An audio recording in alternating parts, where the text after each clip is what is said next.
Hi, it's Richard from the Homeschool Freedom Club, and we've got another one in our series of interviews today with home ed parents to basically chat with them, find out how they got into home ed, and how they support themselves in that. So today I've got Sarah McCalden with me. Hey Sarah, lovely to see you. Hi, Richard. So just give us a little bit of an introduction about yourself, about your family situation. Um, Sure. So my children are now 12 and 14. My oldest son is almost 15. I can't believe it. And we've been home educating since 2018. So I pulled my children out when they were halfway through the first term of year two for my youngest son and year five for my oldest son.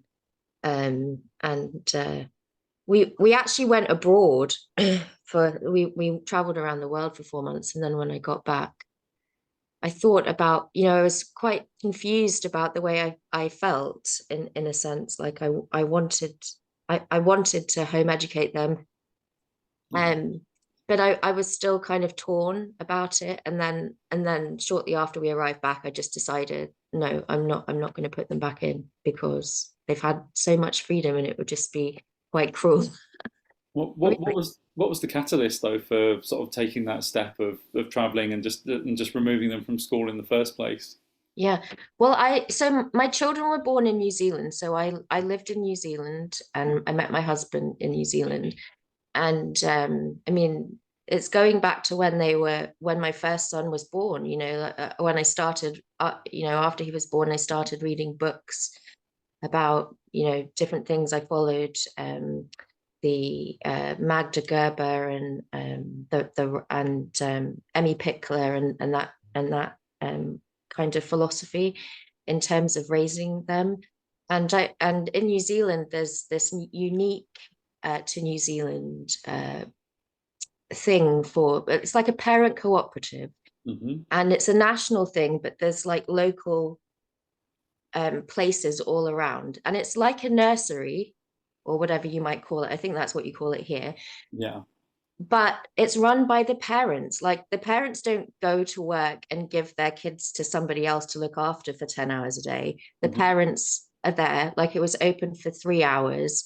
And and in that you got training. And I really felt really strongly at that time. I mean, that was before we moved back here to the UK, that I wasn't going to send my children to school, and well, I wasn't going to send them to a mainstream school. In fact, Yeah. we looked into sending my oldest son to a democratic school, um, which is like, I don't know if you've heard of the Summerhill School here in the UK, but it's really like a place where the children go.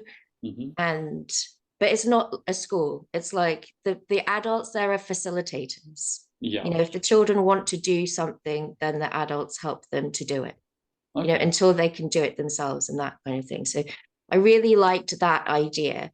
And then when we moved back to the UK, which was in 2014, my husband couldn't find a job. He didn't find a job for almost a year, which meant I had to go and work. And I like I worked in schools, Uh-huh.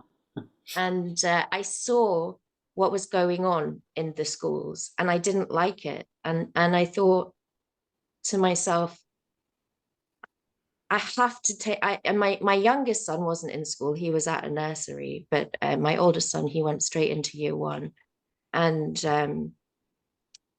I couldn't bear the thought that they were in school. So it was a lot. I knew that I didn't want to send them to school to begin with, but Yeah. I felt like I had no other option at the time Yeah. because of finances and because of my own time and that kind of thing. And then like things changed, and I started doing a master's actually in professional studies in children's play because I felt so strongly about, like this was my passion. Yeah. And I had like three different part-time jobs. um, and one of them was so I worked in an adventure playground in London, and that's where I did like my study for the masters. Yeah. And so I would be going there after school, like after school hours. So I actually was seeing my children even less, which really upset me Yeah. even more. But I knew that it was for, like it was a means to an end kind of thing. And and they wouldn't let me, I inquired about taking them out early because I Yeah. needed to be in Kennington at like 3 o'clock, but my children got out of school at 3 o'clock, Yeah. and they wouldn't let me just take them out an hour early. And So eventually, anyway, like everything changed, and I started a business basically, and I knew that something had to change for me. I knew I had to earn more money. I knew that things had to be really different. Yeah. At least that was my own thinking at the time. And so I did. So I started this business. I earned a lot of money, and then I decided, right, I want to travel around the world. I want to take my family and travel and work and get paid as a digital nomad or whatever you want to call it.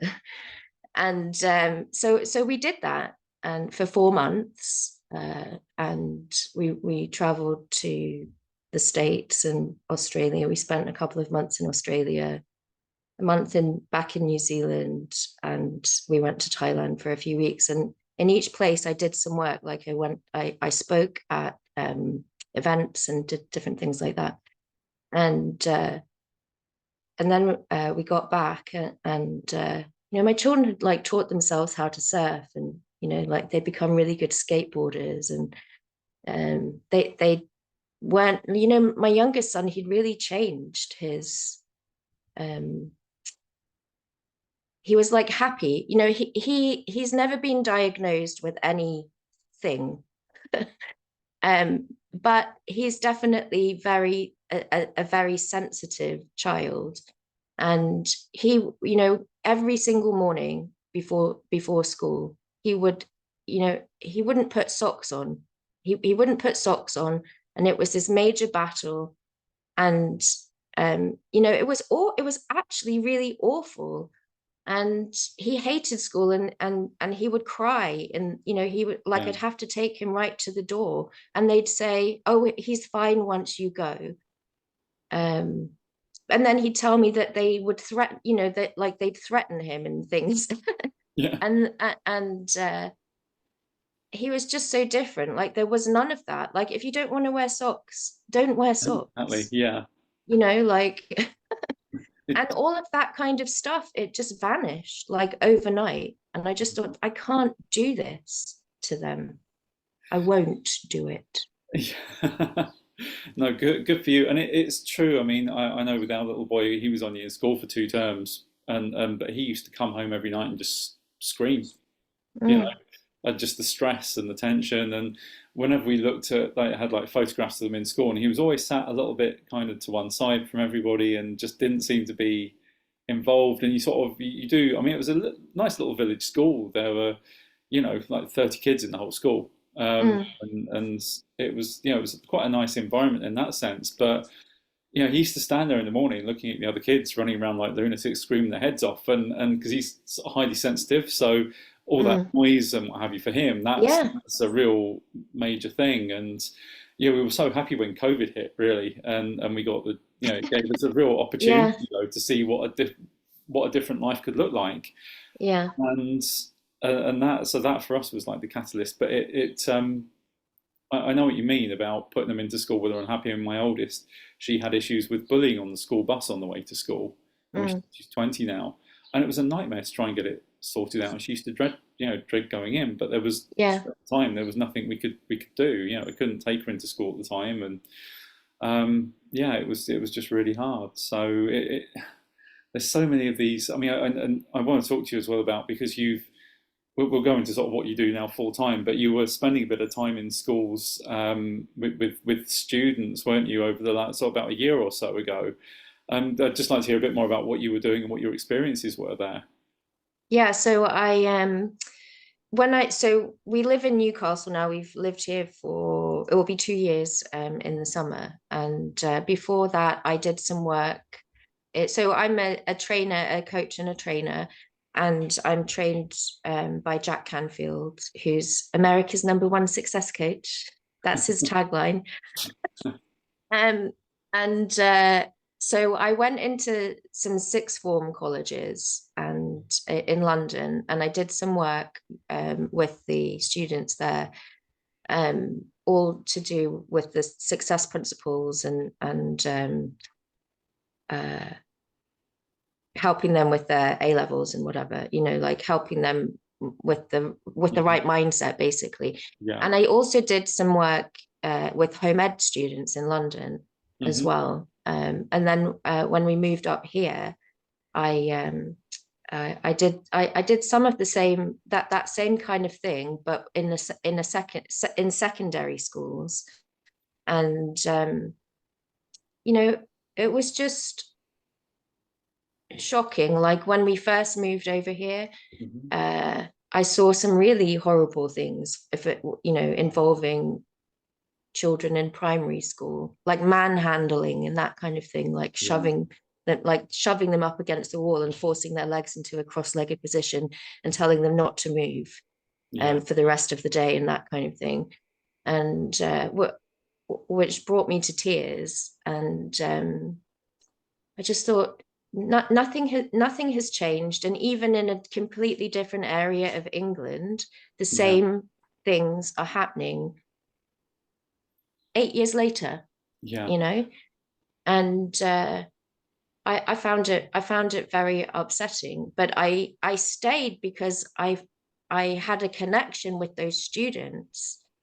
All it was like almost like, am I a glutton for punishment here? Yeah. No, because I'm so kind of against it, against the treatment of the young people, um, uh, but I was seeing what was going on a daily basis. People with ADHD being put into isolation rooms, and people fighting, parents having arguments with the staff about the treatment, attendance, bullying attendance letters going out to parents of really anxious children. And I yeah, I just thought that every day I was like, thank goodness my children are home educated, Yeah. because I couldn't, especially for my youngest son. I mean, my oldest son would probably have been, in quotation marks, fine Yeah. at school. Um, but my youngest son would have been one of those children who was isolated or maybe expelled. Yeah. And what would that have done to his self-esteem? And how would that have made him feel like as a person, like not enough and not worthy, and all of those things that so many children feel when they're Yeah. in school. And we don't have to, it's like a choice. It's a choice to Yeah. put our children through that or not. It's shocking, isn't it? I mean, I was having a chat with someone yesterday just about how many similarities there are between schools and prisons.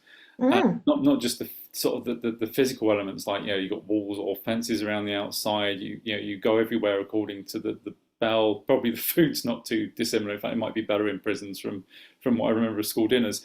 But also, I mean, from what you're just talking about, putting people in solitary confinement as a punishment, putting people in stress positions as a punishment, yeah, telling them not to move, and you sort of look at that and you think, Jesus Christ, and that this yeah, and we're supposed to accept this and think that that's normal, and it's the correct way to do things. And mm, half the time, I think most parents don't know what goes on inside schools. I mean, that's yeah, that's right.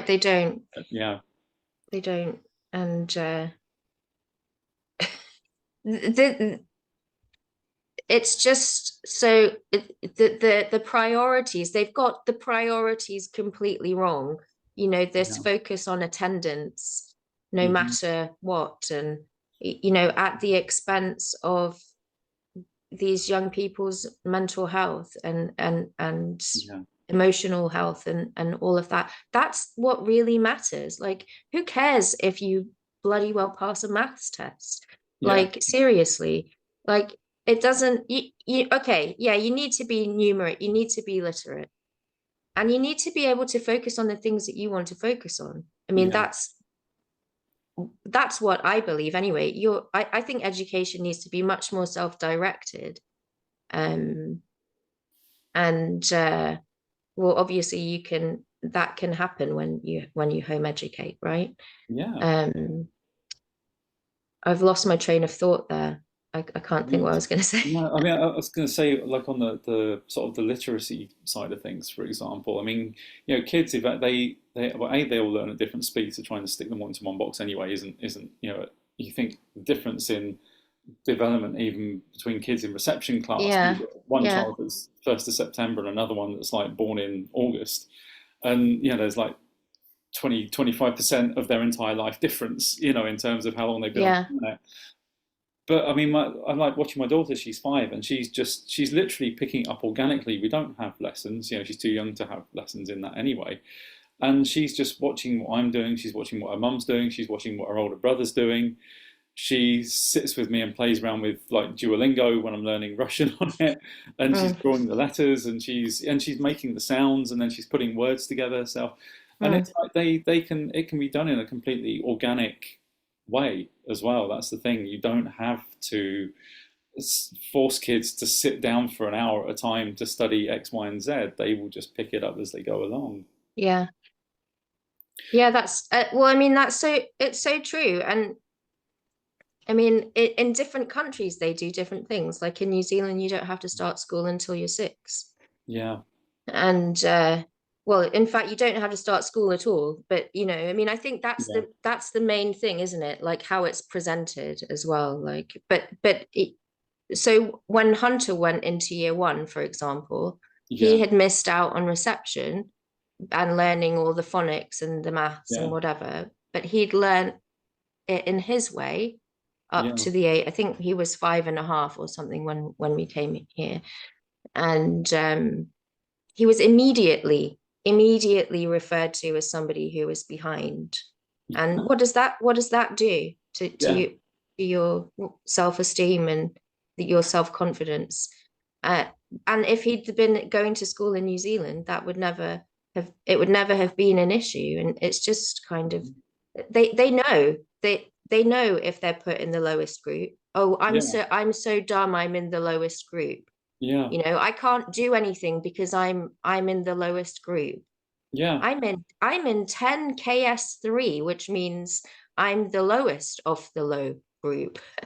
Uh, yeah, and it's a way that they will see themselves. It's such a bad thing. It's awful. You know, the way that our self-image is created is mhm, through these experiences. yeah, absolutely. And a lot of them are, yeah, as you say. I mean, you put a post up the other day asking what you wish schools had taught. I put Mm, about self love because what they do is quite often it's the opposite of yeah, that. It's it really is. It's teaching you that you're not good enough, that you're worse than other people that maybe have just different skill sets than you do. But of course, you're not, as you were saying, you're not able to develop those because you're not given the time to be able to discover even what they are. You have to do this, and this, and if you don't do it to the required standard, then you're a failure, effectively. yeah, And it's just a hideous system, really. Um, let's go on to sort of a slightly happier theme. So you were saying you sort of set off around the world and you wanted to do sort of the digital nomad thing, which I know a lot of people want to do because there's a lot of people out there that want to world school as well as yeah. home ed.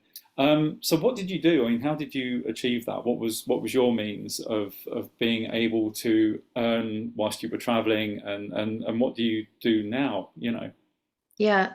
So I started in a network marketing business, although I didn't know it was network marketing at the time. I had no idea what, I saw this ad in 2017 in the summer, Yeah, and it was an ad for Kiwis. And of course, I mean, I'm British, right? But I yeah, lived in New Zealand, and I thought to myself, I wonder if they would accept like people who lived in New Zealand, but yeah, not, like it just shows kind of my naivety.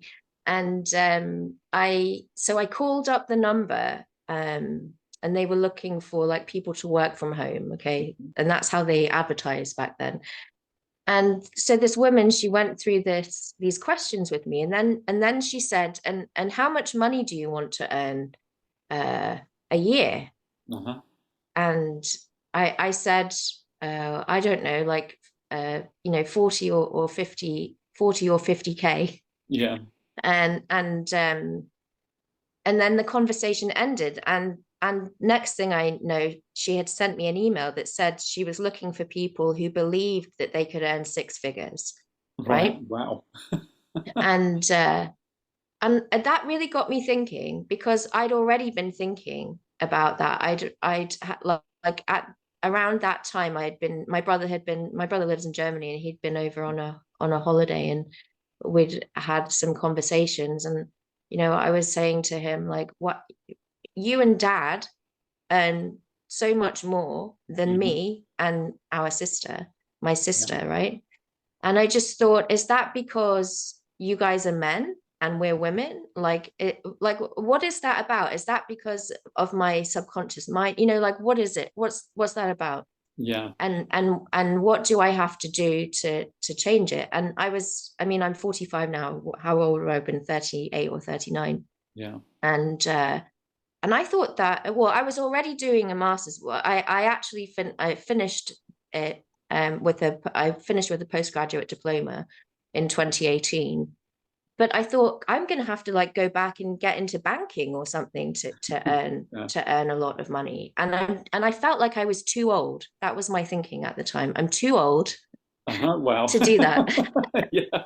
Isn't that funny? It's all like Yeah. my mindset. And So I saw the same ad a few months later, like in September, and I Uh-huh. thought, oh, or a similar ad, and I thought, oh, I wonder if it's the same person.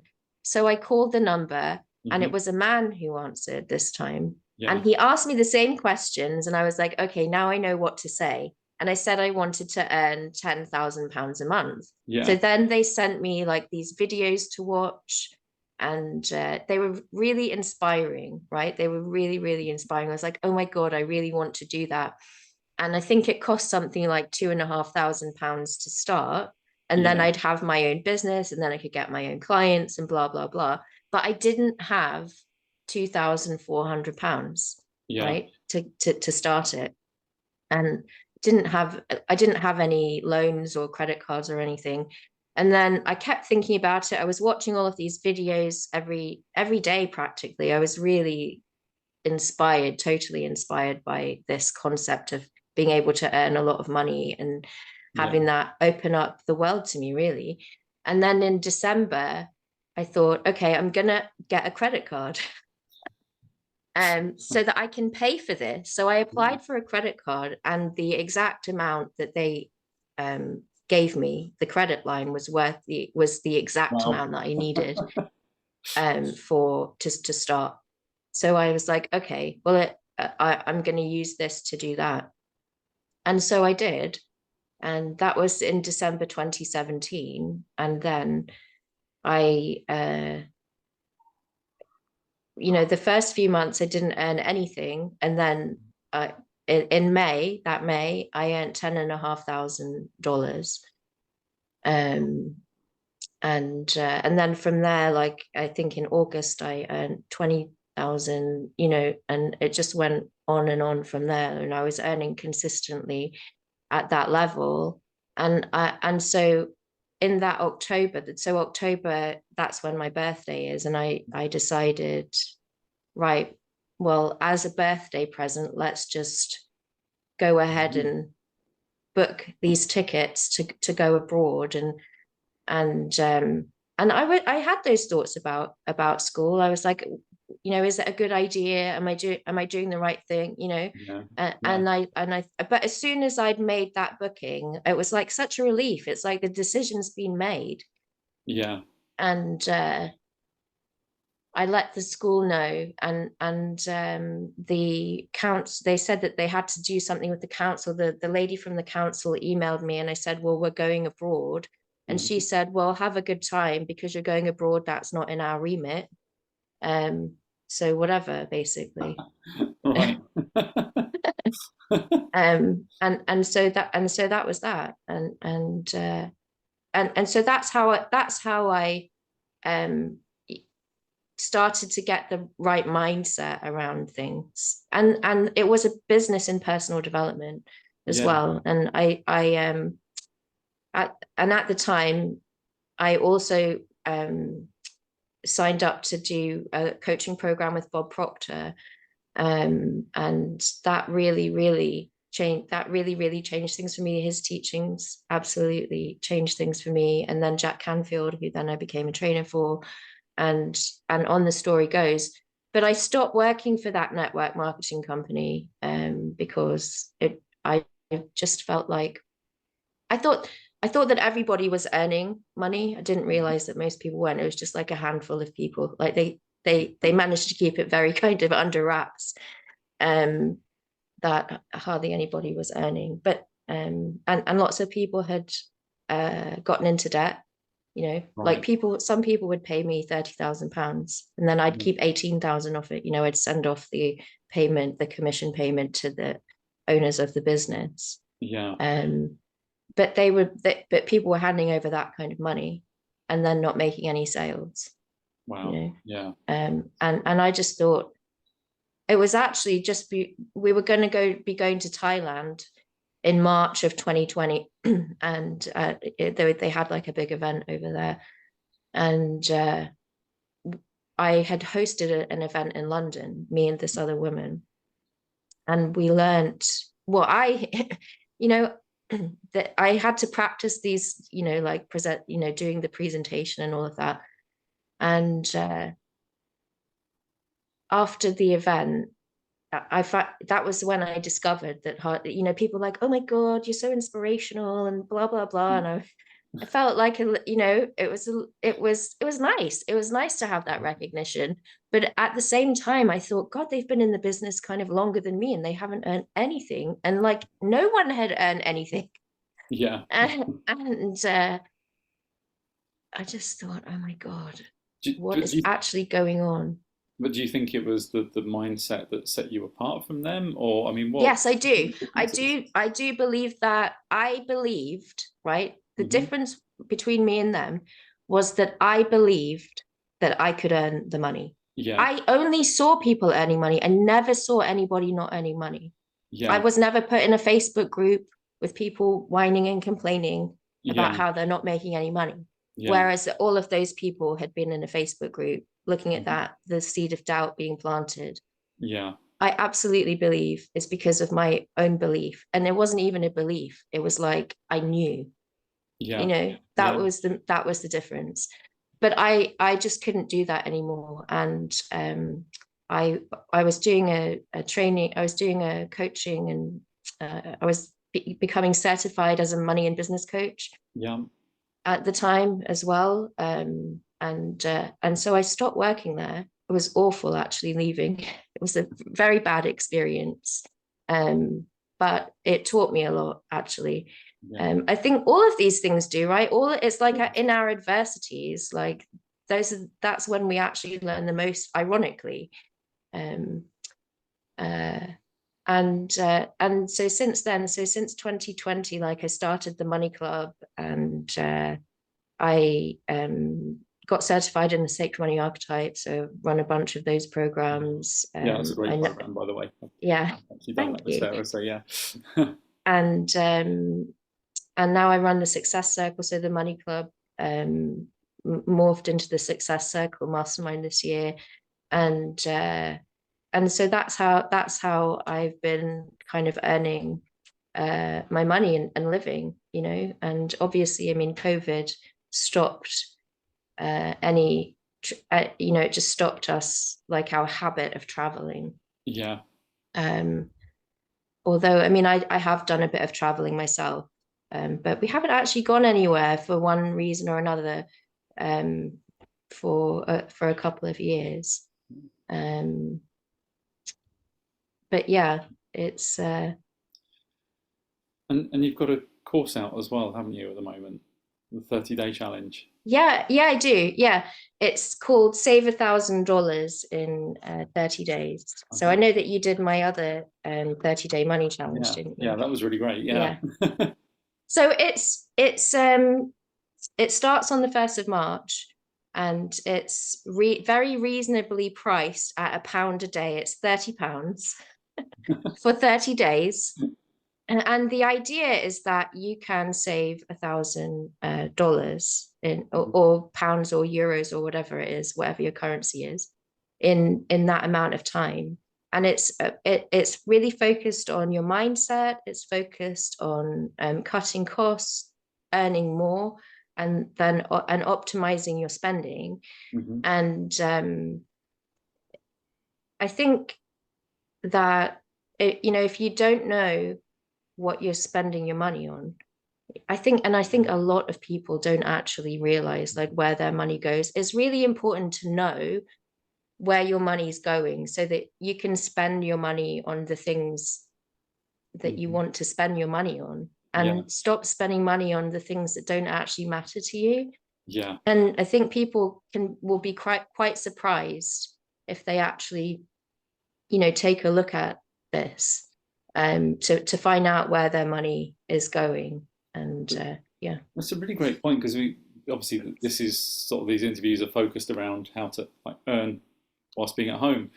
But I mean, this is the other side of the coin, isn't it? It's actually looking at your spending habits and looking at actually where you can make those changes. Because if Yeah. you are spending sort of even 500 quid a month on stuff that doesn't really matter, that's actually, that's maybe your shopping paid for a few weeks, your grocery shop paid for a few weeks, or whatever.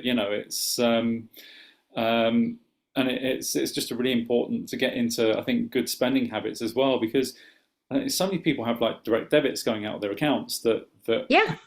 just Well, do you know, they a don't few even know years what they ago, are. yes, I mean, I was like that a few years ago. And that's how that 30-day money challenge came Yeah, about.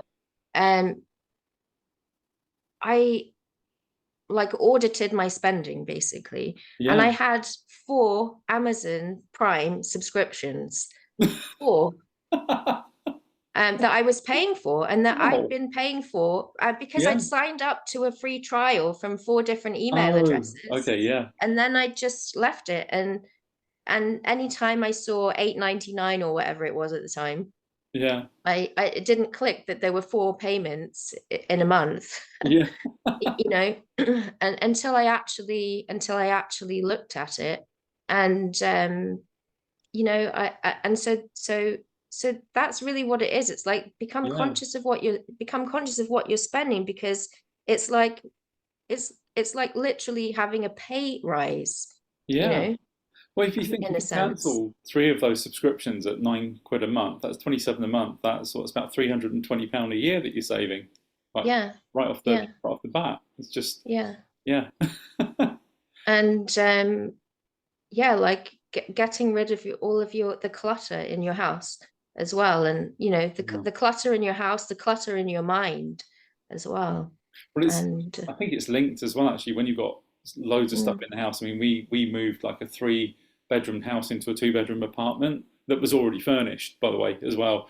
So that was our challenge sort of a year and a half ago, and we're still kind of in the throes of really getting rid of stuff. We got rid of loads of stuff at the time, but we're still getting rid of things. And when you've got kids, things just accumulate, don't they, as well? And we've got like just piles of clothes taking up wardrobe space that we actually need. I keep thinking I must take those down the clothing bank or whatever, and or mm, sell them or put them on Facebook Marketplace or do whatever, but yeah, do something with them because it makes room for the new, then, doesn't it? As well, I think. yeah, that's absolutely right. Yeah, you've got to um create the space, Yeah, and then you've got to consciously fill it with the things that you really want, and yeah, not fill it with the things that you don't really want, because that will happen if you don't consciously fill it, yeah, with the right things. That includes your mind yeah. as well. That's true. Yeah, yeah. That's so true. Yeah, it's not only what you feed your body, it's what you feed your mind as well. So yeah. Mm, yeah.